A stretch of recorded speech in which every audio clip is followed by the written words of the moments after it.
Patria se da inicio a esta sesión de comisión.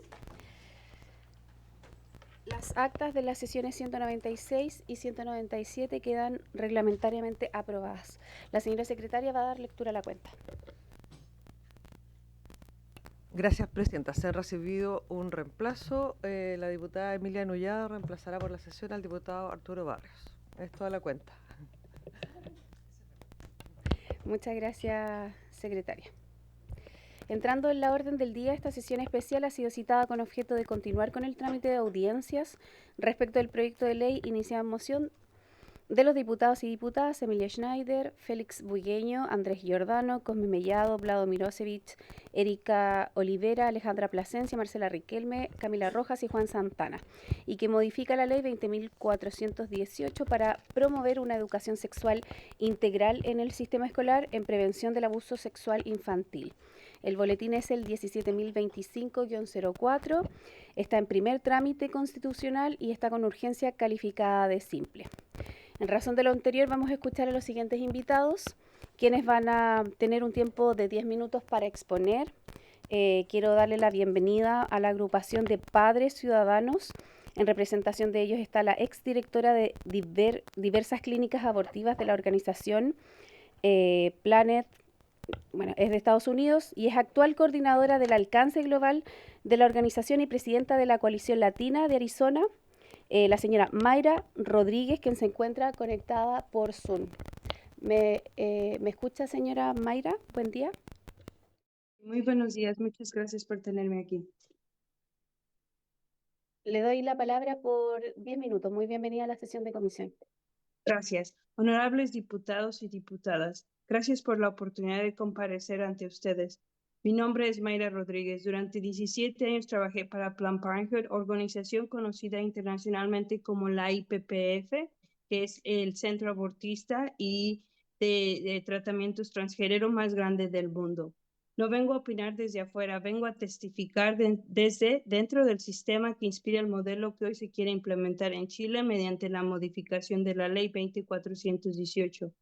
Este proyecto afirma que amplía la educación sexual integral durante todo el ciclo educativo, con enfoque sanitario y científico. Es una herramienta clave para prevenir el abuso sexual. Ese objetivo es legítimo. Todos queremos proteger a los niños, pero mi testimonio existe precisamente para advertirles que este enfoque no solo no protege a los niños, sino que pone en mayor riesgo al menor. El proyecto parte de una premisa central, que más que educación sexual temprana impartida por el Estado a proveedores externos, reduce la violencia y el abuso sexual infantil. Mi experiencia demuestra lo contrario. El abuso sexual infantil no ocurre por falta de información sexual, ocurre por asimetría de poder, por adultos que cruzan límites y por menores que no tienen adultos protectores presentes, informados o involucrados. Cuando se saca a los padres de la conversación, no se fortalece al niño, se le deja solo frente a un sistema impersonal. Durante años implementé programas de educación sexual integral y quiero ser muy clara, excluir a los padres no fue positivo para los menores. Vi de manera cotidiana cómo niños adolescentes acudían a solicitar anticonceptivos escondidas de sus padres, amparados en políticas de confidencialidad que priorizaban el acceso por sobre la protección integral. Muchos de estos menores no conocían su historial médico, no conocían su historial familiar, no sabían si tenían condiciones de salud que les ponían en riesgo. Aún así, el sistema los trataba como adultos capaces de tomar decisiones médicas complejas sin acompañamiento familiar. Eso no es cuidado, eso es un abandono institucional. Un menor no tiene la madurez neurológica ni emocional para evaluar los riesgos médicos a largo plazo. Fui testigo de reacciones adversas graves, complicaciones que no fueron detectadas a tiempo, y fui testigo de menores que perdieron la vida porque nadie evaluó adecuadamente sus riesgos. No por maldad individual, sino por un modelo que prioriza la confidencialidad sobre la seguridad. El proyecto que ustedes analizan no corrige este problema, lo profundiza. El propio documento reconoce que la Ley 20.418 nació desde el Ministerio de Salud, no desde la educación y la familia, y eso es clave. Cuando la educación sexual se diseña desde un enfoque sanitario, el menor deja de ser un niño a proteger y pasa a ser un objeto de intervención médica. En la práctica, la educación sexual integral se convierte en normalización de decisiones médicas tempranas, adelanto de contenidos, disolución de límites claros. Esto hipersexualiza al menor. La hipersexualización no educa, confunde y no fortalece límites, los debilita. Debo decir algo difícil pero necesario. Durante años promoví y enseñé a niños a mentir a sus padres. Se nos decía que era por su bien, que era protección y que era empoderamiento. Hoy sé que fue un error profundo. Enseñar a un menor a ocultar información a su familia rompe la red de protección más importante que tiene. Normaliza el secreto y abre la puerta a más abusos, no a menos. Un abusador se beneficia del secreto, nunca de la transparencia. Vi repetirse una y otra vez el mismo resultado: confusión sobre el cuerpo, confusión sobre los límites, confusión sobre la autoridad, confusión sobre a quién acudir cuando algo no está bien. Un menor confundido no está protegido. El documento reconoce que Chile ya vivió externalización de programas, proveedores con agendas, contenidos erróneos y falta de supervisión efectiva. Mi experiencia confirma que esto no es una falta accidental, es una consecuencia directa a un modelo mal implementado. Ampliar este modelo no corrige el problema. Hoy no estoy aquí para justificar mi pasado, estoy aquí para evitar el daño continúe. Hoy trabajo activamente para que el daño provocado a los menores retroceda, para que se corrijan políticas que se presentaron como progreso y para que no se repitan errores que han costado la vida en el país en el que vivo hoy. Honorables diputados y diputadas, si realmente queremos prevenir el abuso sexual infantil, debemos fortalecer las familias, no sustituirlas. Enseñar límites, cuidado y denuncia, no sexualización temprana. Reconocer que no todo lo que se presente como educación integral protege. Por todo lo expuesto con respeto, pero con firmeza, les pido que voten no en este proyecto. He visto demasiada devastación en el país en el que hoy radico, devastación de la que yo fui parte de por 17 años, y hoy les pido que no ha funcionado aquí. Nos ha costado mucho retroceder los daños causados a los niños en Estados Unidos y en otros países donde educación como esta se ha implementado. Muchísimas gracias y aquí estoy si tienen preguntas. Muchísimas gracias. Le damos a la señora Mayra Rodríguez. Sí, manténgase conectada, por favor, porque vamos a darle la palabra a los distintos expositores y luego puede que diputados o diputadas tengan algunas consultas, reflexiones respecto de su presentación. Muchísimas gracias. Em, Le damos la palabra entonces ahora, me salto, ¿cierto? Sí. A cofundadores del movimiento Disforiamente, señor Santiago Ormazábal Vivanco, también se encuentra conectado a esta sesión. Entiendo que también está el señor Nael Condel en su calidad de persona transexual y activista por una salud mental objetiva y ética. Entiendo que don Nael está presente en la sala, pero le damos la palabra a don Santiago Ormazábal Vivanco. Muy buen día, bienvenido a la sesión de educación. Buenos días, no sé si se me escucha. Sí, se escucha fuerte y claro, don Santiago, tiene 10 minutos para exponer. Muchas gracias, yo voy a dar la exposición. Muchas gracias, señora presidenta, por su intermedio. Saludo a los honorables parlamentarios presentes y a todas las personas que nos acompañan. Comparezco ante esta comisión en representación de la agrupación Disforiamente, que es un movimiento ciudadano cuyo objetivo es resguardar el libre desarrollo de los niños y adolescentes que manifiestan algún grado de disforia de género, promoviendo su bienestar mediante un abordaje prudente, responsable y acorde a su etapa de desarrollo. Nuestro trabajo no se limita exclusivamente a materias de transición médica y sus riesgos, sino que sostenemos una mirada integral que considera el impacto normativo, educativo y cultural que este tipo de iniciativa genera en la infancia. Por ello, valoramos tremendamente la invitación, a pesar de algunos intentos por limitar nuestra voz en el debate. Creemos firmemente que cuando se legisla sobre niñez, la diversidad de miradas no son obstáculos, sino garantías democráticas. Bueno, hoy nos convoca el proyecto que, a nuestro juicio, avanza sin resolver aspectos esenciales y sin hacerse cargo de consecuencias reales que su implementación podría generar en el desarrollo de los menores. Quisiera comenzar señalando algo fundamental. La prevención del abuso sexual infantil es una causa legítima, urgente y transversal. Nadie en su sano juicio podría ponerlo en duda, y es que estamos hablando de uno de los delitos más graves que puede sufrir un ser humano cuyas consecuencias suelen extenderse, ¿cierto?, durante toda la vida. Precisamente por ello, los instrumentos legislativos destinados a enfrentarlo deben analizarse con máximo rigor técnico y ético.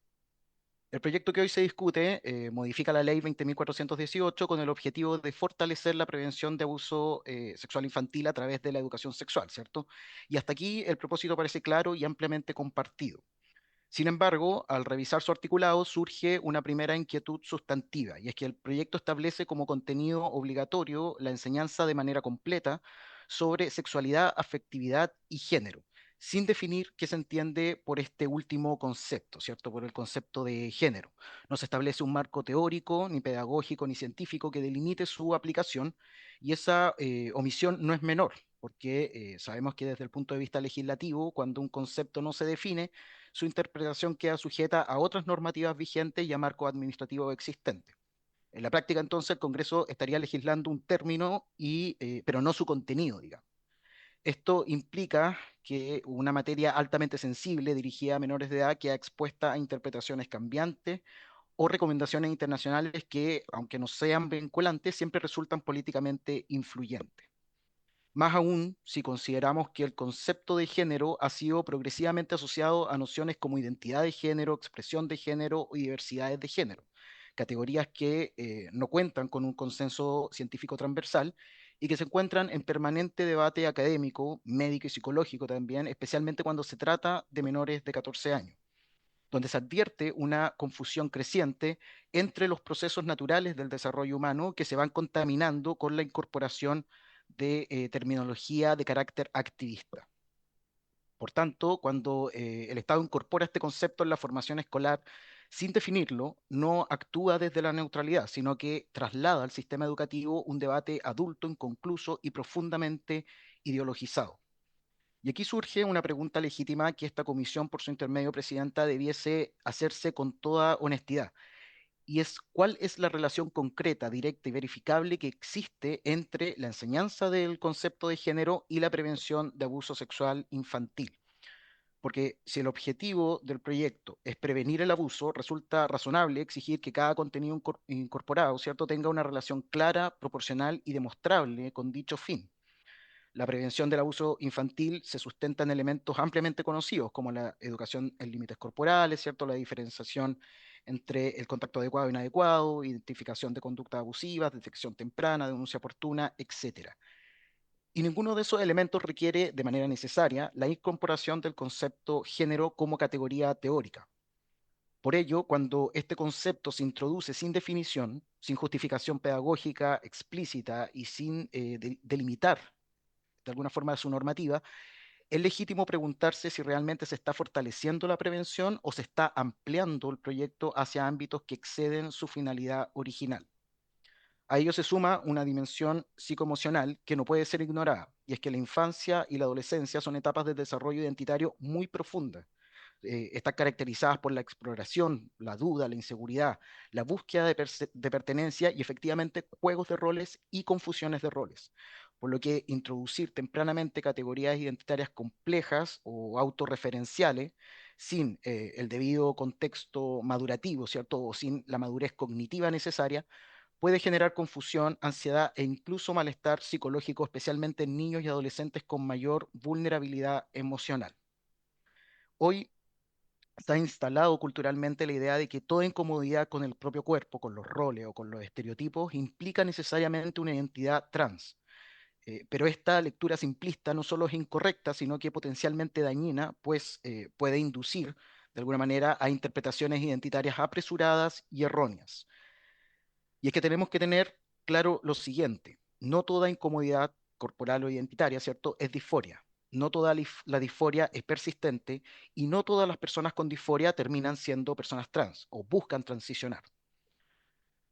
Asimismo, el proyecto incorpora el concepto de afectividad, incluyendo orientaciones sexuales, ¿cierto?, como contenido educativo, sin delimitar con claridad su pertinencia según edad. Esto abre un flanco especialmente sensible, ya que la sexualización temprana ha sido advertida por profesionales de la psicología como un factor que puede dificultar la identificación de casos de abuso. la exposición precoz a contenidos sexualizados puede debilitar los llamados diques de contención emocional, dificultando que un niño identifique entonces una situación abusiva o logre verbalizarla oportunamente ante un adulto protector. La prevención del abuso sexual infantil no se logra adelantando contenidos propios de las etapas posteriores del desarrollo, sino que fortaleciendo el vínculo adulto-niño, fortaleciendo la confianza, con límites claros y el autocuidado.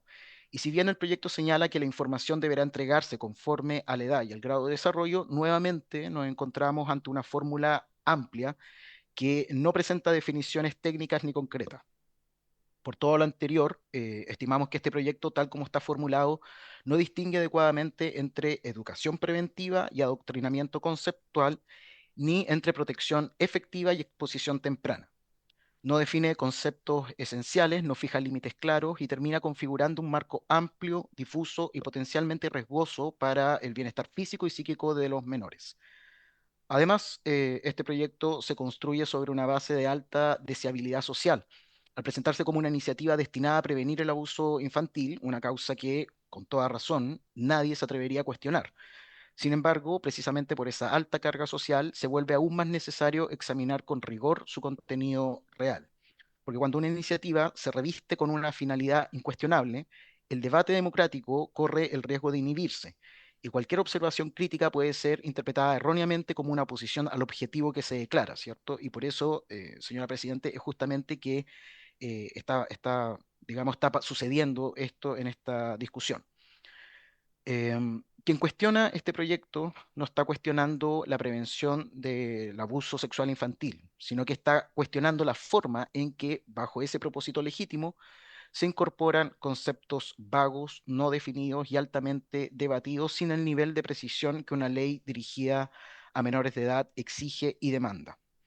Por esto, el llamado que hacemos a esta comisión, por su intermedio, Presidenta, es a legislar con claridad, con definiciones precisas, con límites normativos claros y con una mirada genuinamente centrada en el interés superior del niño. Consideramos, por tanto, que este proyecto, con todo respeto, no está a la altura y llamamos a rechazar. Muchas gracias.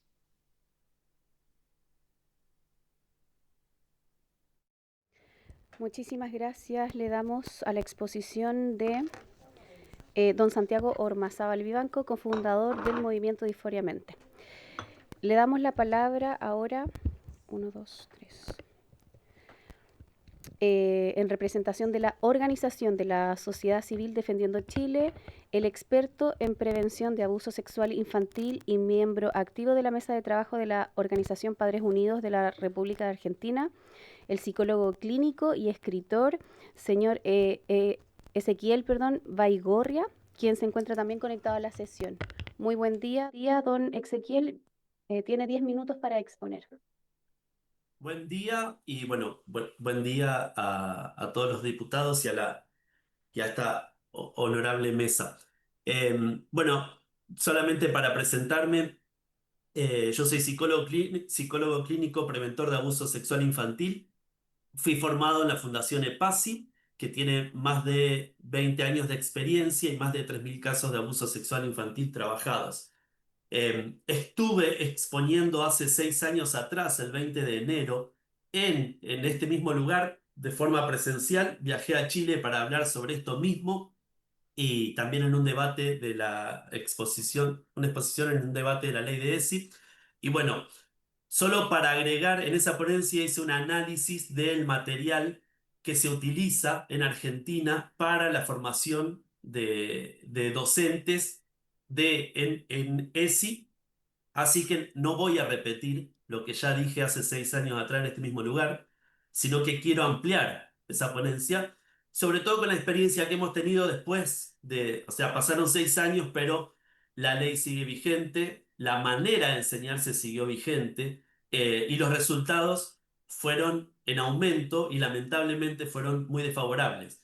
En primer lugar, lo que quiero destacar, y que creo que debe ser una de las cosas más importantes, bueno, primero que todo, nosotros no estamos en contra de la educación sexual. Yo creo que es muy necesaria y muy importante, y particularmente porque es importante para la prevención del abuso sexual infantil. Pero esta educación sexual tiene que ser muy cuidada, filtrada, protegida, analizada. El material tiene que ser muy analizado por expertos. Acá no hay gente que se está levantando por un capricho o por una convicción religiosa o por una negación de una realidad que es que el abuso sexual infantil existe y en abundancia, sino que el problema está en que la educación sexual no puede ser ideologizada, no puede contener materiales, no puede traer contenido que no sea acorde a la edad de los niños y que no puede fomentar prácticas que no son saludables. En primer lugar, no existe un solo país en el mundo que tenga un filtro adecuado para que un pedófilo pueda acceder al aula. No hay un solo país. Incluso los países más avanzados que nosotros vemos como primer mundo, ninguno tiene un filtro que impida que un agresor sexual tome contacto con los niños. No hay en Argentina, no hay en ningún país del mundo, no hay en Estados Unidos, en cualquier país de Europa que veamos, ni en Canadá. Lo cierto es que eh, según el perfil del agresor sexual, siempre va a buscar ingresar a lugares donde tenga acceso a una mayor cantidad de niños. ¿Sí? Cuanto más niños hay a su disponibilidad, él tiene más posibilidades de cometer la agresión sexual, que es lo que está buscando un pedófilo. Por eso es que la ESI planteada de la manera en que se plantea, cuando no hay resguardo en el contenido, cuando se deja de lado a los padres, cuando no incluye a la familia, lo que hace es dejar a los niños en un estado de vulnerabilidad y lejos de prevenir los casos de abuso, prepara el escenario para que se cometan, facilita el acceso para que un pedófilo pueda tener contacto con los niños y nosotros definimos a esto como grooming institucionalizado. Es decir, el Estado, desde la institución escolar y desde la educación, comete grooming a los niños, facilitando el acceso para que un agresor sexual pueda tener contacto con ellos. Este es el punto más grave de la ESI. Aquellos que promueven un proyecto de ley de educación sexual, en primer lugar, el primer punto debería ser explicar claramente qué filtro van a utilizar para que un agresor sexual no tenga acceso a los niños. Ese es un primer lugar. No hay ningún proyecto de ESI que lo explique en ningún lugar del mundo. Ese es el primer punto. Los promotores de la ESI no proponen filtros porque hay una pedagogía que utilizan que se basa en derribar la única barrera que un niño tiene para ser contenido, que son el pudor y el derecho a la intimidad, y aísla al niño del contacto de su familia, lo cual lo hace mucho más vulnerable. Relacionado con esto, en Argentina podemos comprobar, aunque no está oficializado, no hay datos oficiales, pero sí se puede comprobar rastreando la información que la mayor cantidad de abusos sexuales dentro de una institución se cometen en el ámbito escolar. En la escuela es el ámbito de mayor riesgo de abuso sexual infantil. Hay un desplazamiento histórico. Lo que antes sucedía en los clubes o en las iglesias donde los niños eran vulnerables y se cometían gran cantidad de abusos, hoy solamente con rastrear noticias de los últimos 6 meses en Argentina, en Chile, en Perú y en el país que ustedes elijan de Latinoamérica, van a encontrar que siempre se encuentran muchos casos de abuso en los colegios que han sido denunciados. La escuela es un ámbito de riesgo para los niños, ¿sí? ¿Por qué? Porque el abuso se vuelve institucionalizado, porque no hay eh, un filtro adecuado para que el depredador sexual tenga acceso a los niños y porque ya no es un refugio para la infancia. Y sobre todo porque los docentes no tienen una formación adecuada en abuso sexual infantil y en prevención de abuso sexual para impedirlo. Acá en Argentina hubo una diputada que difundía una fake news, una noticia falsa de que empezaban a detectarse muchos casos de abuso a través de la ESI. Eso no es verdad, nunca pasó. Y, o sea, hay casos detectados, pero no hay un aumento de la detección, pero sí hay un aumento de abuso porque los padres recién ahora están empezando a animarse a denunciar. Pero siempre, la mayoría de las veces que hay casos de abuso sexual, se han dado dentro del marco de las clases de ESI. ¿Sí? ¿Por qué? Este es el tercer punto que quiero tocar y el último. La ESI se convierte, en términos de Luis Althusser, en un aparato ideológico del Estado. Se utiliza para transmisión de una ideología, para transmisión ideológica. Según Althusser, los regímenes totalitarios utilizan distintos aparatos ideológicos como el ejército y como otras funciones más, y uno de ellos es la escuela. La escuela tiene como función principal asegurar la reproducción de una ideología impuesta por el Estado mediante el convencimiento de las personas.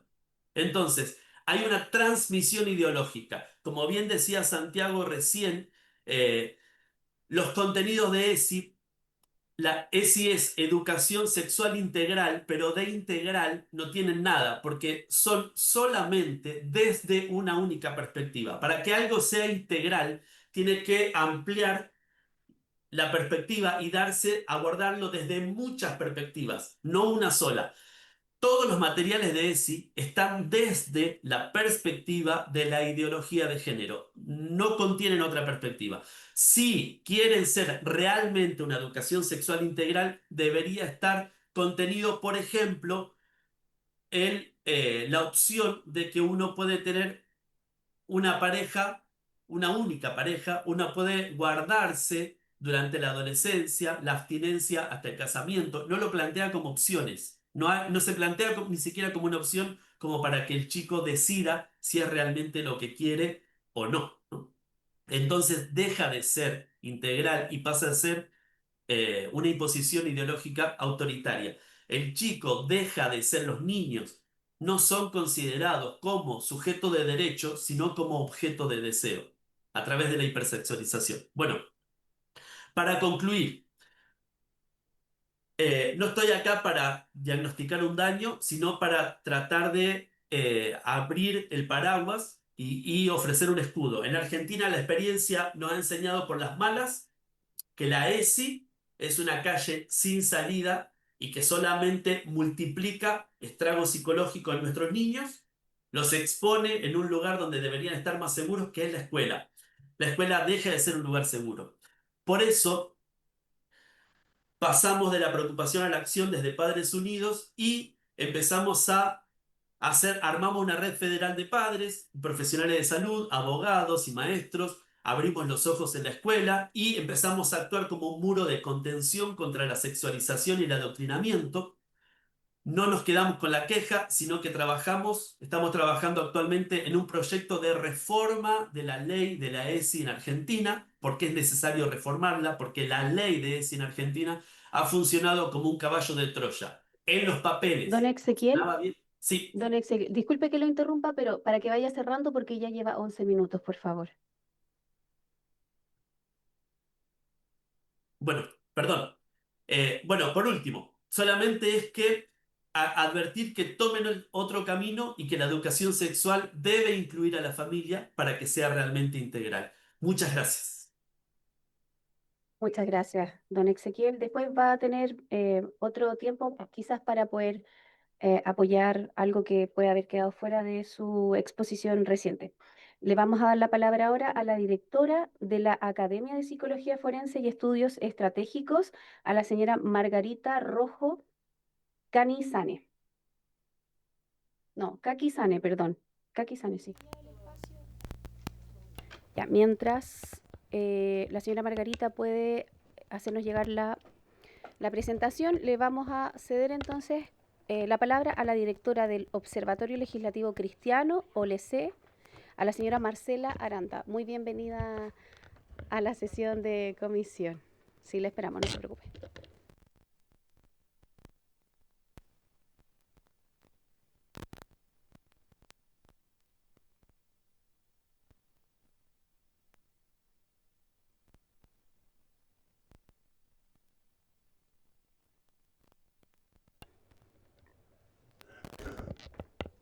Señora Marcela, muy bienvenida. Tiene 10 minutos para exponer. Tiene que encender el micrófono. Abajo del micrófono. Ese. Denme 5 segundos para partir.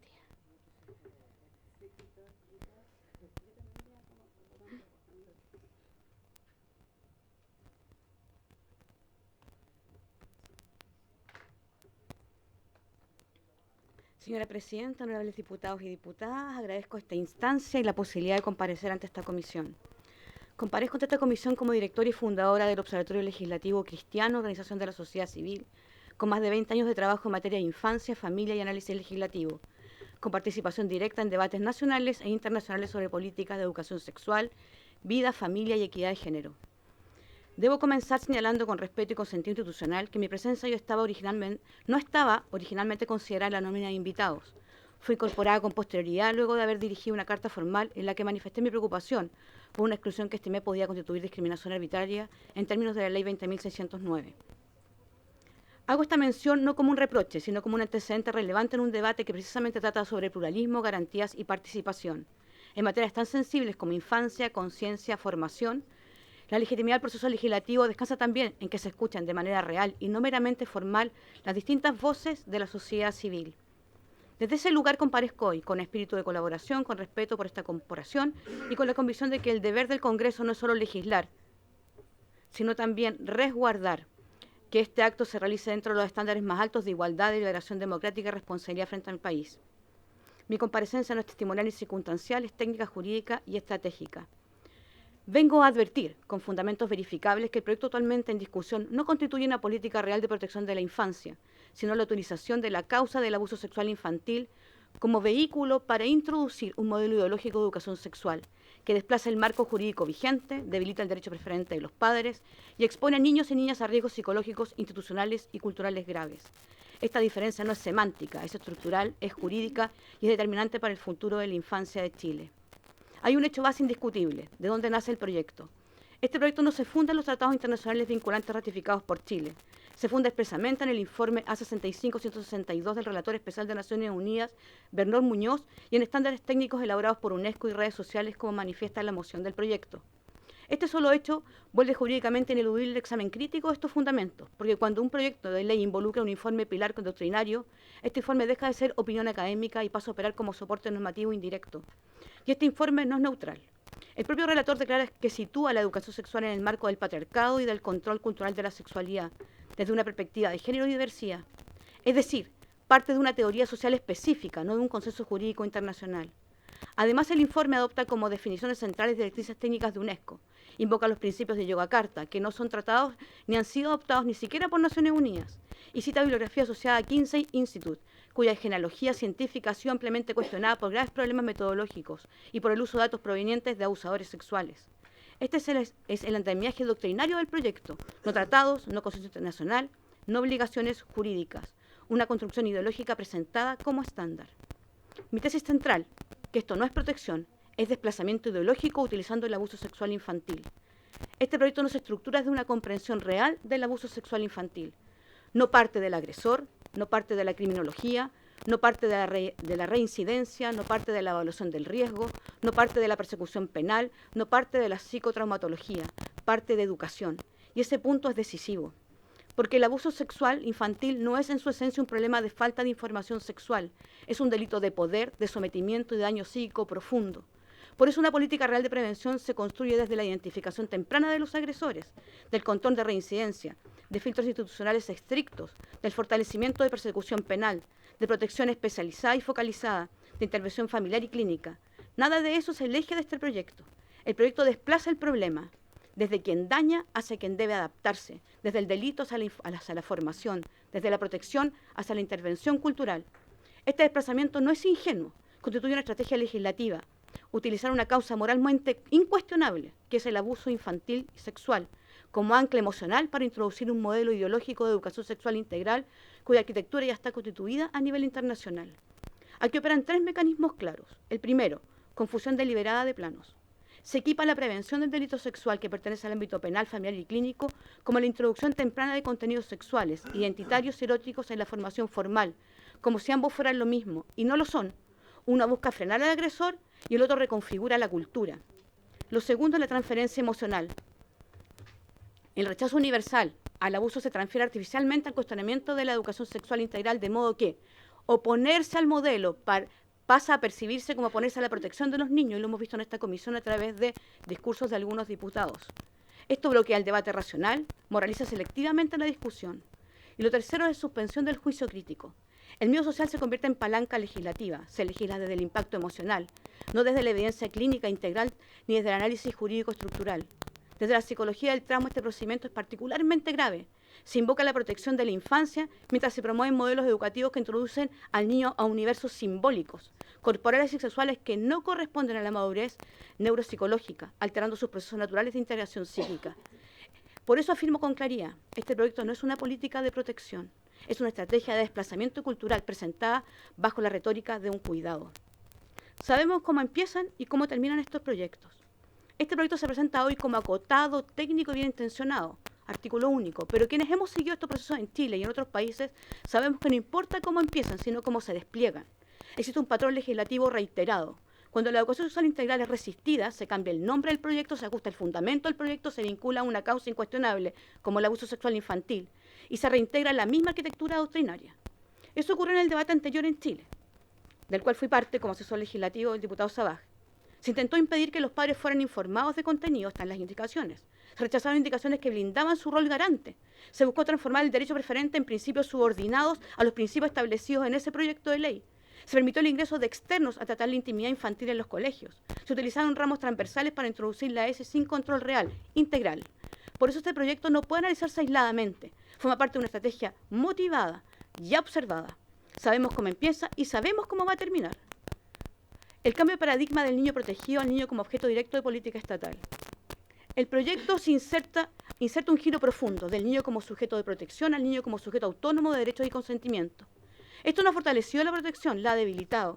Se invisibiliza la vulnerabilidad, se adelantan cargas que no pueden elaborar los niños, se sustituye el resguardo por consentimiento. El consentimiento lo es todo en este tipo de proyectos. Y paralelamente se reconfigura el rol del Estado.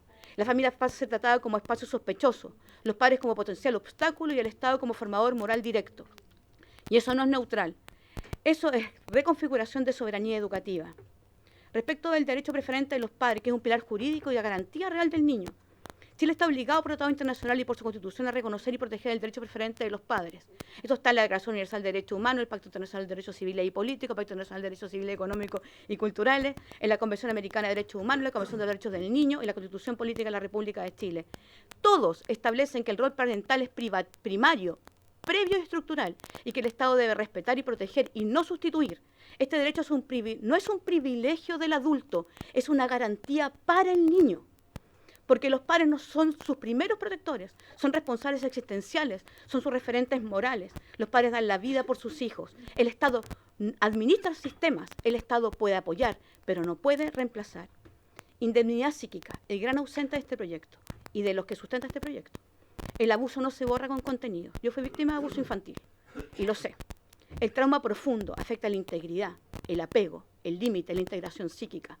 Este proyecto no se construye desde la psicotraumatología ni desde el neurodesarrollo. Confunde prevención con sexualización cognitiva. Los modelos ideológicos de educación sexual tienden a adelantar contenidos, introducir categorías identitarias complejas, erotizar el lenguaje, externalizar la vivencia corporal. Eso no fortalece factores de protección, los debilita. La verdadera prevención se construye desde los vínculos seguros, desde la presencia adulta estable, límites claros y fortalecimiento familiar. El gran ausente de este proyecto es el abusador. El proyecto no centra su acción en el abusador, la reincidencia, las penas, la evaluación del riesgo, los filtros institucionales, la persecución penal eficaz. Habla de educación, no de agresores. Esto revela su verdadera orientación. El Estado como garante, una pregunta importante, previa y que creo que nadie puede negar. Antes de expandir el poder estatal en ámbitos tan sensibles, hay una pregunta básica que deberíamos hacernos. ¿Ha demostrado el Estado capacidad real, oportuna y eficaz para proteger a los niños bajo su tutela directa? Chile arrastra una crisis estructural en su sistema de protección infantil, reconocida por comisiones, investigadores, tribunales, diagnósticos institucionales y miles de testimonios. Si el Estado ha fallado donde tenía custodia directa, carece de legitimidad material para presentarse como garante superior frente a la familia entrega una garantía que ningún aparato puede sustituir: presencia, continuidad, responsabilidad existencial. El Estado opera con protocolos, el Estado no ama. El amor es una categoría de protección real. Dimensión política y económica. El propio documento, base de este proyecto, cita evaluaciones vinculadas a redes asociadas a IPPF. International Parent Federation es la mayor federación internacional promotora de derechos sexuales y reproductivos y educación sexual integral que diseña programas, financia intervenciones y lucra con su implementación, y también financia partidos políticos. Aprofa su final en Chile, que influye en estos proyectos. Aquí existe una industria, una agenda y un campo de poder. Eso debe transparentarse y evaluarse. Y aquí es algo importante. Yo soy cristiana y desde esa, obviamente, el Observatorio Legislativo Cristiano, de esa cosmovisión hablo. El informe... Chuta, estoy cerrando. Gracias.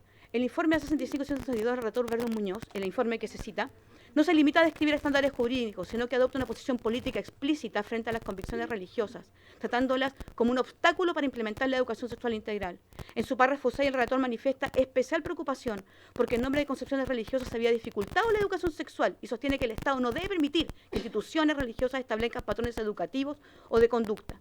Esta afirmación no se funda en ningún texto vinculante que constituye una toma de posición ideológica que fundamenta este proyecto. Resulta especialmente grave en el contexto chileno, donde la laicidad del Estado no es antiteísmo ni exclusión de lo religioso, sino conforme a la Ley General de Educación. Dice que es respetuosa de toda expresión religiosa. Te pido un minuto, es que es importante, es un proyecto tan importante. Voy cerrando ahora. En Chile la necesidad es garantía del pluralismo, no instrumento de cancelación. Sin embargo, el enfoque asumido por el informe y ideado por el proyecto transforma las convicciones religiosas en factores sospechosos. Este marco doctrinario se proyecta hoy en prácticas políticas de exclusión y cancelación, donde la fe y la conciencia dejan de ser libertades constitucionales protegidas para convertirse en causales de deslegitimación. Y de este modo, el proyecto no solo propone un modelo educativo, sino que reproduce una concepción no neutral del Estado. Y cierro. Déjame ir a la parte final. Cierro. Honorables diputados y diputadas. Al votar este proyecto no están decidiendo sobre un programa, están decidiendo sobre arquitectura de poder, sobre quién forma, quién orienta, quién introduce sentido, límites y lenguaje en la vida interior de un niño. No estamos legislando sobre carreteras ni sobre puentes, estamos legislando sobre seres humanos, sobre niños, sobre su cuerpo, su psique, su conciencia y su futuro. Y cuando se legisla sobre infancia se debe legislar con temor y temblor, porque aquí no hay margen para el error ideológico, no hay margen para la experimentación cultural, no hay margen para estrategias. Ustedes juraron respetar y hacer respetar la Constitución, y la Constitución es clara. Los padres tienen el derecho preferente y el deber de educar a sus hijos. Y el Estado existe para proteger ese derecho, no para vaciarlo, ni para sustituirlo, ni para reconfigurarlo. La verdadera protección no desplaza a la familia, la verdadera protección no ideologiza, la verdadera protección no usa el dolor como palanca legislativa. La verdadera protección persigue al agresor, fortalece a los padres, recuerda la indemnidad psíquica del niño y mantiene al Estado dentro de su límite.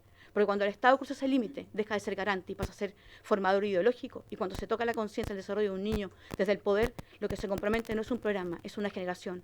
Por eso hoy no basta con votar, hoy se les pide discernir, se les pide responsabilidad histórica, se les pide coraje para no legislar desde la presión, el miedo ni la consigna, sino desde la razón jurídica, la evidencia humana y el deber moral. Que el Dios de paz, de amor y de justicia y de misericordia les conceda sabiduría, coraje y verdad para legislar a favor de los niños. Que Dios tenga misericordia de nuestra nación. La bendiga y los bendiga a ustedes. Porque para quienes creemos que de los tales es el reino de los cielos, dejar venir a los niños no es una consigna, es un mandato. Y todo mandato implica responsabilidad. Responsabilidad de no instrumentalizarlo, de no ideologizarlo, de no exponerlo y no entregarlos jamás a proyectos que no nacen de la protección real, sino de agendas que los usan. Muchas gracias. Señora Marcela, ya varias cosas, me tengo que hacer cargo de varias cosas, señora Marcela. Le agradezco primero la exposición, le agradezco también la confianza de compartir con nosotros su experiencia personal. Imagino que no ha de ser fácil. Así que todos mis respetos en ese aspecto, porque obviamente usted también viene a exponer desde la vivencia. Le agradezco esa confianza en este espacio. Pero dos cosas importantes.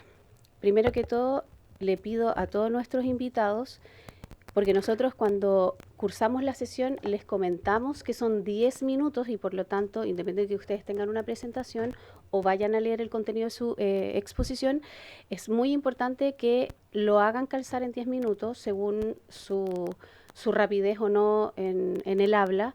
Hoy día a lo mejor contamos con un poquito más de tiempo, pero eso no siempre es así. Por otra parte, voy a citar un artículo del reglamento, creo que es súper importante volver a reiterar, porque esto lo hemos visto desde el día 1, pero voy a volver a hacerme cargo de, en este caso, el artículo 280. Dice en su numeral 5, lo voy a leer textual. Están consideradas como faltas al orden, faltar el respeto debido a la comisión, a los diputados o a los ministros de Estado con acciones o palabras descomedidas o hacer imputaciones a cualquier persona o funcionario dentro o fuera de la comisión, atribuyéndoles intenciones, esta parte es importante, o sentimientos opuestos a sus deberes. Por lo tanto, cuando usted señala, señora Marcela, que este proyecto en realidad esconde una ideología, y no tan solo usted, lo han dicho los demás invitados, está faltando al reglamento. Yo los he dejado exponer sin interrupciones para ser muy respetuosa, pero tienen que atenerse al reglamento. Lo vuelvo a reiterar porque quizás ustedes no conocen nuestro reglamento. De hecho, es bastante robusto, ni siquiera nosotros nos aprendemos el reglamento de memoria. Pero es importante decirlo porque tenemos una invitada más ahora y la audiencia de la tarde. Y lo que yo voy a hacer, porque me tengo que hacer cargo, es mi deber, es que si vuelvo a escuchar una imputación, una intencionalidad, ya sea de parte de los invitados o de cualquier expositor, diputada en esta sesión o en la próxima, voy a tener que cortarles la palabra porque está dentro de nuestro reglamento. También les pido a los invitados que por favor se atengan a lo que refiere el proyecto. Es muy importante que hablemos de este proyecto en particular, más allá de otras temáticas que quizás ustedes quisieran exponer, pero no es el momento. Entonces, eso, la próxima persona que aluda una intencionalidad, ya sea los autores del proyecto o el artículo. Lo vamos a volver a leer a petición de la diputada Rafael, artículo 280, específicamente en el numeral 5, faltar el respeto debido a la comisión. Es que dice de las faltas al orden, artículo 280, es falta al orden en el número 5, faltar el respeto debido a la comisión, a los diputados o a los ministros de Estado con acciones o palabras descomedidas o hacer imputaciones a cualquier persona o funcionario dentro o fuera de la comisión, atribuyéndoles intenciones o sentimientos opuestos a sus deberes. Nuestros deberes como diputados o quienes son autores, bueno, yo soy una de las... Sí, pero por eso, bueno. Porque ¿cuál es la atribución de intencionalidad? Ya, lo expliqué. Lo voy a volver a explicar y necesito cerrar este punto para ir a otras cosas. Denme un segundo para concentrarme, por favor, porque si no se me puede ir la idea. Cuando en la exposición de nuestros invitados o de cualquier diputado o diputada que indique que el proyecto en realidad esconde una intencionalidad o que el proyecto en realidad está encubriendo una ideología, se está faltando al reglamento según lo que dice el artículo 280. Ya, eso por una parte. Pero hay otra cosa muy importante, señora Marcela, que me tengo que hacer cargo. No la quise interrumpir cuando usted partió su presentación, pero usted dijo que usted, aludió a que no había sido parte en primera instancia del listado de invitados, lo cual a usted le parecía, lo dijo textual, está grabado por si acaso todo lo que decimos en esta comisión en micrófono, lo encontró un acto de discriminación. No dije eso. No. Dijo discriminación, señora Marcela. Sí, claro. Lo que yo quiero aclarar, porque lo encuentro una acusación muy grave. Nosotros tenemos acá, ¿me puede dejar por favor hablar? Nosotros tenemos acá funcionarios profesionales que trabajan con la presidencia de la comisión, de quien esté a cargo en ese momento, de las invitaciones. Las invitaciones pueden cambiar o no en cualquier momento y a lo largo de lo que es el debate de un proyecto de ley. Por lo tanto, ni usted ni los demás invitados saben quién o no estaba dentro de la lista. Nosotros lo que sí acordamos es que todos aquellos que habían sido invitados por diputadas y diputadas, más aquellos que habían solicitado venir a esta comisión directamente vía correo a la Secretaría, iban a tener consideración dentro de la lista de invitados. Por lo tanto, a mí me aqueja directamente lo que usted indica respecto a la discriminación, y lo dijo y está grabado, y también le pido ese respeto por mi equipo, por esta presidencia, pero también por los funcionarios y funcionarias que hacen todas las invitaciones. Quizá usted no lo sabe y pensó que no estaba dentro de la lista de invitados, pero es muy diferente a decir no está dentro. Entonces, eso. usted no puede acusar un acto de discriminación porque es una acusación muy grave, ¿ya? Es una acusación muy grave teniendo en cuenta que para este proyecto de ley en la discusión se ha abierto a todos quienes pidieron estar acá. Porque usted me alude directamente cuando habla de discriminación. Por eso le dije, no le quise interrumpir en el momento para que usted pudiese terminar. Pero de verdad acá se le ha abierto el espacio a todos, no se ha discriminado a nadie. Tenía que hacerme cargo de esas dos cosas. Una es la falta al orden. A la próxima tengo que cortarle la palabra a la próxima persona que lo haga. Y el tema de la discriminación, acá no se le ha discriminado a nadie. Para este proyecto de ley ni ningún otro. Diputado Bobadilla. Presidenta, dos cuestiones. Presidenta, me interpreta 100% lo que es sobre el punto. Me interpreta el 100% lo que ha expuesto la señora Marcela. Y si usted cree que aquí ella ha cometido una falta, sancióneme a mí también. Y aplíqueme el reglamento a mí y no a una invitada. Creo que la rigurosidad con que está actuando, presidente, excede cualquier escenario anterior que hayamos tenido en esta comisión. No porque no interprete o la interprete la exposición, usted le vaya a llamarla al orden, llámeme a mí. Yo me hago cargo de todo lo que ella dijo y lo suscribo 100%, pero creo que es actuar con demasiada rigurosidad porque la exposición que hemos escuchado no la interpreta usted o alguno de los que estamos acá presentes. A mí me interpreta 100%. Y yo hago mío, ¿ya? Todos los comentarios y el análisis que ella ha hecho y por lo tanto sancióneme a mí y no la llame al orden a ella. Sí, diputado Badilla, usted puede estar muy de acuerdo con la exposición o no de cualquiera de los invitados y eso no tiene nada que ver con lo que corresponde, mis deberes como presidencia. Entonces, no mezclemos porque en realidad estamos enredando los temas. Diputada Serrano, diputado Schubert, diputada Rafael. No, al final Gracias, presidenta. Hace un momento le estaba solicitando la palabra justamente por el mismo artículo 280, numeral 5 del reglamento. ¿Sabe? Lo que sucede, presidenta, es que nosotros estamos en la Comisión de Educación de la Cámara. Y esta es una comisión que es televisada, es una comisión que es pedagógica y es una comisión donde uno recurre a la historia de la ley. Y por tanto, cuando uno recurre a la historia de la ley y cuando hay también personas viendo esta discusión de la Cámara, yo esperaría que los debates también lo demos con la fraternidad, el respeto también que merece quienes estamos investidos del cargo. Porque no nos pueden imputar una intencionalidad. Yo no soy autora de los proyectos de ley, pero tampoco puedo permitir que a los autores se le impute la intencionalidad. Incluso yo voy a ir directamente a la arquitectura que nos presentaron. Finalmente se está hablando de que ESI tendría escondido la intencionalidad de primero ser una ideología transnacional. Por otra parte, diputado Bobadilla, no me interrumpa. Muchas gracias. Por otra parte, también se estaría hablando de que acá finalmente esta arquitectura tendría el objetivo de desproveer a los niños de pudor, que son parte también de cómo ellos también puedan proteger su vulnerabilidad.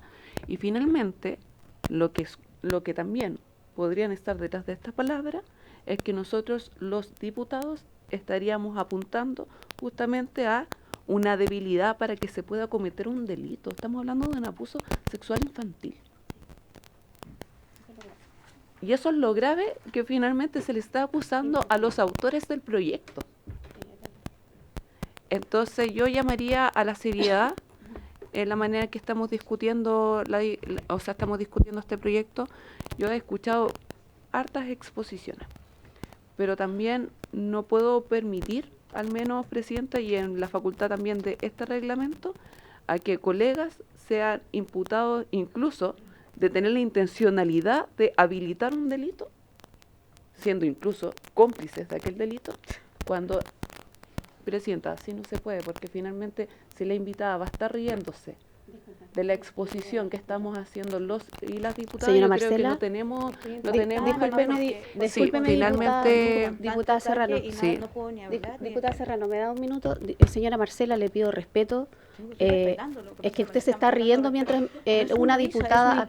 Discúlpeme, no le he dado la palabra. ¿Puede apagar su micrófono, por favor? Que sí. Le voy a pedir respeto porque mientras usted expuso, a pesar de todo lo que dijo y que hubieron faltado al orden, nadie le interrumpió. Le pido, por favor, que no se ría de una diputada de la República, además que es mi compañera. Le pido que no se ría de nadie en esta comisión. Diputada Serrano, disculpe, puedes proseguir. Presidenta, yo me voy a quedar en esta comisión porque tengo un deber con la República. Y eso también estar escuchando en las audiencias. Pero lo que yo voy a solicitar expresamente es que cuando se nos falta el respeto a los diputados y diputadas acá, que se llame al orden, tanto a los invitados, porque esto no tiene que ver con el diputado Badilla por su intermedio, presidenta, y que al menos se pueda resguardar el orden de esta comisión, y si hay una falta de respeto, no seguimos con la audiencia hasta que se reponga una buena costumbre y también un respeto debido a los diputados y diputadas que estamos sentados en esta comisión. Muchas gracias. Gracias, diputada Serrano. Me hago cargo de la solicitud y voy a velar porque sea así, porque es mi deber por lo demás. Diputado Schubert.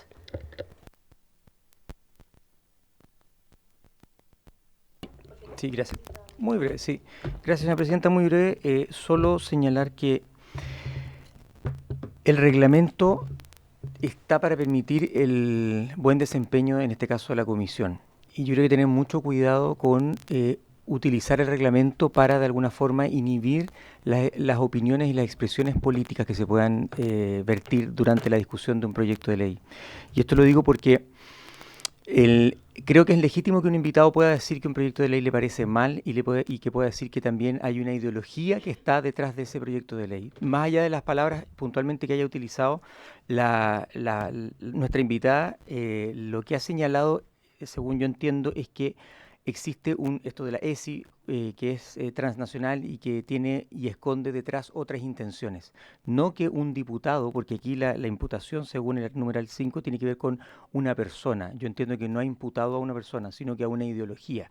Y referir que esa ideología esconde, como muchos creemos respecto de distintas ideologías. Por lo tanto, solo llamo a aplicar el reglamento de forma tal que permita la legítima discusión política. Muchas gracias. Gracias, diputado Schubert. Solamente aclarar que habló de los autores del proyecto y no es la única invitada. Entonces ahí atribuyó intencionalidad directa y por eso, o sea, no ocupé, al menos yo, el reglamento para poder inhibir una... De hecho, la dejé relatar todo su exposición. Ya creo que un tema que además ustedes saben me lleva directa y profundamente, creo que he sido súper tolerante y objetiva en la conducción. Diputada Rafael, y para que pasemos al... ¿Sí? Ya. Vamos a pasar a nuestra última invitada. Le doy las gracias por haber esperado paciente. Se me perdió el nombre. Ah, sí. La directora de la Academia de Psicología Forense y Estudios Estratégicos, la señora Margarita Rojo Kakisane. Por su intermedio, presidenta, muy amable. Saludo a ustedes, buenos días a todos. Muchas gracias por la invitación. Mi nombre es Margarita Rojo Kakisane, yo soy psicóloga jurídico forense y en esta ocasión voy a realizar un análisis politológico de la ESI, ¿ya? Porque además, estando en la Policía de Investigaciones, estudié inteligencia estratégica y lo importante es estudiar los procesos. A mí hace 6 años también me tocó hacer un análisis de la ESI, donde pude realizar también un análisis politológico, pero este análisis politológico que voy a realizar ahora es un poco más reflexivo porque ya han pasado varias cosas que han demostrado de qué se trata la ESI, ya independiente de que no haya proyecto de ley. Ya se sabe de qué se trata la ESI, por lo tanto hay muchas personas que han antecedido y han hablado acerca de esto. Bueno, en primer lugar, es muy difícil poder plantear en 9 o 10 minutos un problema que es ideológico, porque si no, no estaríamos debatiendo. O sea, hay personas que tienen una cosmovisión distinta, que se contrapone. Es decir, por ejemplo, la cosmovisión que tienen los representantes que he escuchado hoy es muy distinta a la cosmovisión que tendrían las personas que requieren o que están abogando porque se aprueba la ESI. El problema no es la ESI, el problema es la esencia que tiene la ESI. Y para eso hay que ir al fundamento, no solamente hay que discutir el argumento, sino que el fundamento. Y el fundamento es netamente porque viene de una filosofía. La filosofía aplicada es política y el primer acto político es la existencia humana. Por lo tanto, todo lo que nosotros hacemos es política. No todo, pero en gran parte es política. Por lo tanto, cuando nosotros estamos hablando de la ESI, por ejemplo, con esta cosmovisión, la ESI plantea una concepción distinta del ser humano. Eso es sumamente importante. No es una cosmovisión que comparte la cosmovisión predominante o supuestamente predominante, que es la cristiana occidental.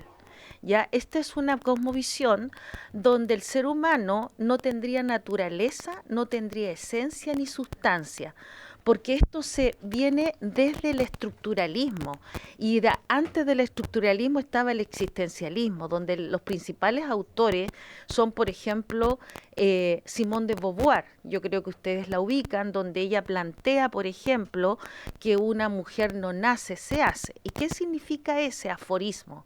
El aforismo significa que a usted le están diciendo que usted no tiene naturaleza, porque le están diciendo que usted se hace mujer. Por lo tanto, es una cosmovisión donde no se ocupa la naturaleza. No existe la biología, no existe la esencia ni la sustancia. Lo que existe, ¿no es cierto?, es una visión de que una mujer se hace culturalmente. Por lo tanto, esa cosmovisión se opone, ¿no es cierto?, a la visión de las personas que piensan que somos naturaleza, sustancia y existencia, no solamente cultura. Entonces acá tenemos lo primero que nosotros vamos a hablar, que lo han escuchado mucho. Acá hay una disputa entre lo binario y lo no binario. O sea, la cosmovisión cristiana occidental es una cosmovisión binaria, donde existe hombre, mujer, bueno, malo, Dios, demonio, arriba, abajo, blanco, negro. En cambio, en la no binaria no existe esa división, porque es una cosmovisión distinta, no hay esencia, no hay naturaleza. Por eso que alguien podría autodefinirse, ¿no es cierto?, como quiera. Ya podría ser inclusive como en Inglaterra, que hubo una persona que se definió como un perro. Él se define, ¿no es cierto?, porque él no tiene esa cosmovisión. Por eso estamos discutiendo. Y el problema, presidenta, que yo veo, y a ustedes todos diputados, es que todavía no se discutió esto antes. O sea, discutir en 10 minutos un problema tan esencialmente politológico, donde se requiere de muchos conocimientos, de entender, por ejemplo, por qué se habla, por qué hay otros invitados que han hablado, por ejemplo, de la hipersexualización. ¿Ya? ¿Por qué hablan de la hipersexualización? Porque el sexo, que es algo natural, y la sexualidad, que es algo cultural, se comprenden de diferentes formas. O sea, desde el orden vertical pasamos a un orden horizontal, donde cualquier persona ocupa en posición y condición un mismo lugar. Por lo tanto, ahí se entiende que no haya diferencia entre un niño de 3 años y una persona de 40 años. Por eso que se cree en esa cosmovisión que un niño de 3 años sí podría elegir acciones como, por ejemplo, decidir cambiar su sexo. En cambio, en el orden vertical eso no se puede hacer. Son cosmovisiones distintas, ¿ya? Ahora, ¿por qué es tan importante mencionar esto? Porque estas son nociones que, por ejemplo, se tiene en la otra cosmovisión, que tiene que ver la integridad, la identidad y la dignidad. Es decir, esos 3 elementos son nociones importantes de la libertad. Y esas nociones cambian en esta otra cosmovisión, ¿ya? Entonces, dejando en claro que el tema del sexo tiene que ver con algo natural y la sexualidad con algo cultural, si yo quiero cambiar algo cultural, puedo ocupar un vector que tenga que ver con la sexualidad. Por eso que la ESI es un programa que se ha implementado en algunos países del mundo. En otros países ha sido rechazado porque presenta un sesgo ideológico. El sesgo ideológico tiene que ver con la denominada perspectiva de género. Es una cosmovisión distinta a la cosmovisión cristiana occidental. Es una cosmovisión distinta a lo que es el estructuralismo, que el estructuralismo le saca a los seres humanos todo lo que tenga que ver con naturaleza, existencia y sustancia, y hace creer, porque son creencias que se afirman, donde el ser humano es solo una cultura, o sea, solo un ser cultural, ¿ya? Esto es una lucha hegemónica. ¿Ya? Acá hay unas luchas hegemónica y contrahegemónica de cómo se percibe la sexualidad. Si el problema no es la ESI, el problema es que a través de la ESI, porque además se obliga a una educación. Me pregunto yo, ¿por qué ustedes no hacen leyes para que las personas estudien matemática? Entonces, ¿por qué hacer leyes para obligar a tener ciertos comportamientos sexuales que no toda la sociedad comparte? Porque son hegemonías distintas y politológicamente distintas. Entonces, este orden que cambia, ¿no es cierto?, con esta hegemonía que está contraponiéndose, también es importante señalarlo porque nosotros estamos, de alguna manera, resolviendo una supremacía. ¿Y cómo se resuelve este problema? Es cuando alguien impone un discurso que es netamente ideológico. Ahora, yo creo que es importante para finalizar, no sé cuántos minutos me quedan.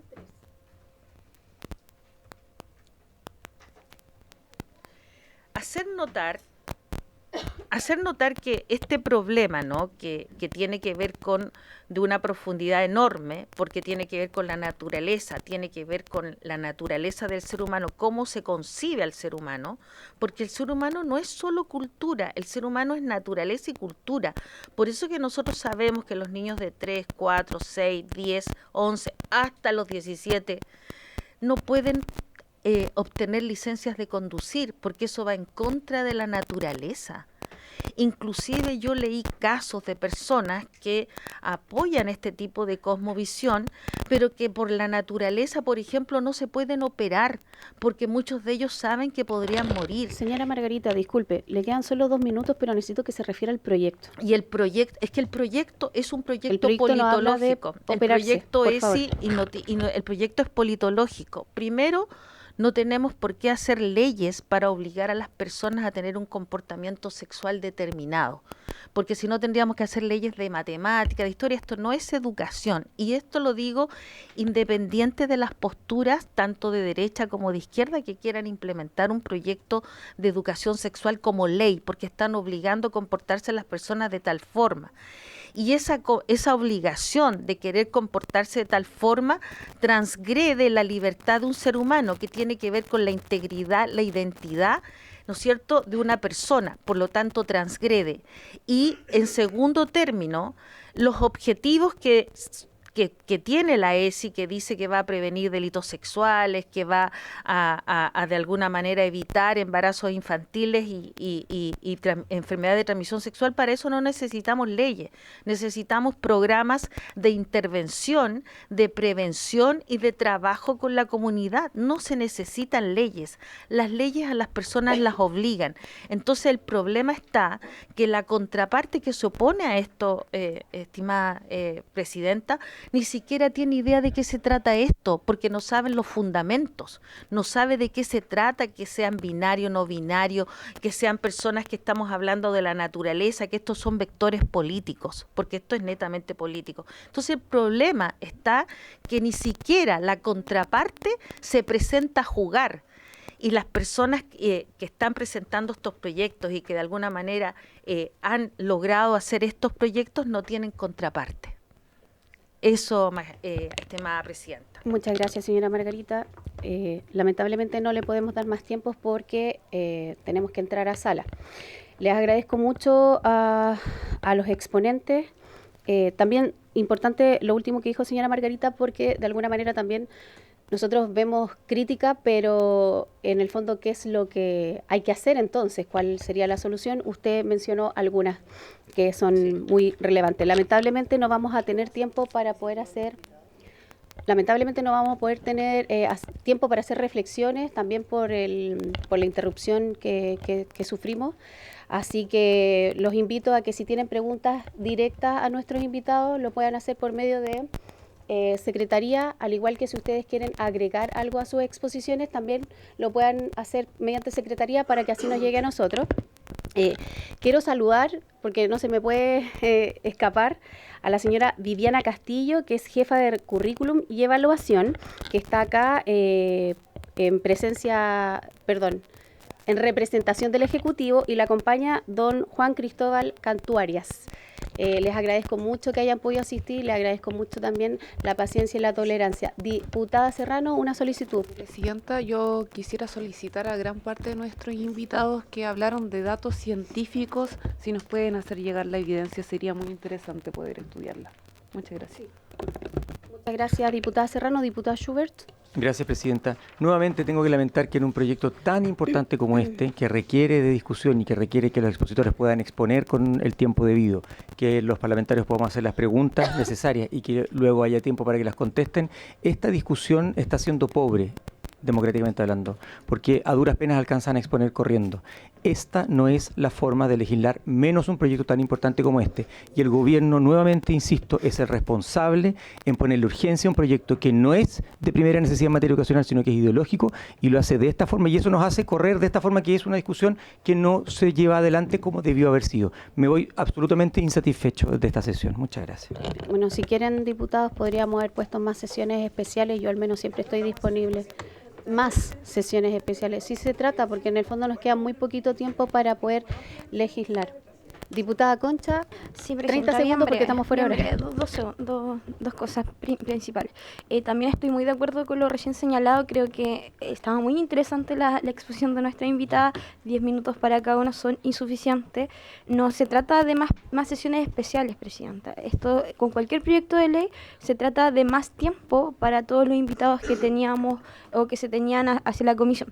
Eso por una parte. Y lo segundo, quería pedirle que usted sea de la misma manera que fue estrictamente con el reglamento, usando estrictamente el reglamento, lo haga también con todas las sesiones que vengan, porque en las anteriores también, en mi caso, se me interrumpió un montón de veces, y a los invitados también se les interrumpió, y también se hizo, por ejemplo, se burlaron de algunos, y eso usted no usó el reglamento estrictamente. Entonces yo solamente le quiero pedir, haciendo relación a lo anterior que sucedió, que usted pueda hacer uso estricto del reglamento para todos los invitados y para todos los parlamentarios de forma transversal, porque eso no ha pasado en las anteriores sesiones. Eso solamente. Sí, solo para cerrar, diputada Concha, yo de lo que yo he sido testigo, lo que se ha dado en el momento, me he hecho cargo. No estoy dispuesta a que se me impute que no estoy llevando la conducción de la presidencia de manera correcta respecto al reglamento. He sido, insisto, he tratado y he sido, y me lo creo así, responsable y objetiva, porque de hecho abrimos espacio para invitados que no representan, en su gran mayoría, en el 90%, lo que esta persona, Mónica Arce, o diputada Mónica Arce, siente y entiende. Aún así, como presidenta, se ha abierto el espacio. Si ustedes muchas veces se han sentido pasados a llevar acá o dentro de las sesiones, y yo no me he dado cuenta, ustedes tienen el derecho a poder hacer la denuncia en la misma sesión. Y muchas veces fuera de micrófono le he llamado la atención a mis compañeros cuando usted, diputada, se ha sentado a mi lado y ya usted se ha sentido pasada a llevar, o han habido ciertos cruces entre los diputados y diputadas. Entonces, yo siento que lo he hecho para ambos lados. Aún así, ya cerrando y las últimas sesiones, si no están ustedes de acuerdo con la conducción de esta presidencia, saben perfectamente que hay distintos caminos, que también lo dicta el reglamento, para poder hacer uso de, no sé, censura o cambiar presidencia. Lo digo porque si está la desconformidad, siempre está la opción de democráticamente poder tomar acciones. No, pero es que estamos absolutamente fuera de... No, Presidenta, todos los acuerdos se pueden revertir con otro acuerdo. Por las exposiciones que hemos escuchado, que son macizas, contundentes, podemos concluir que este es un proyecto que debemos analizar con tranquilidad y con mucho más profundidad.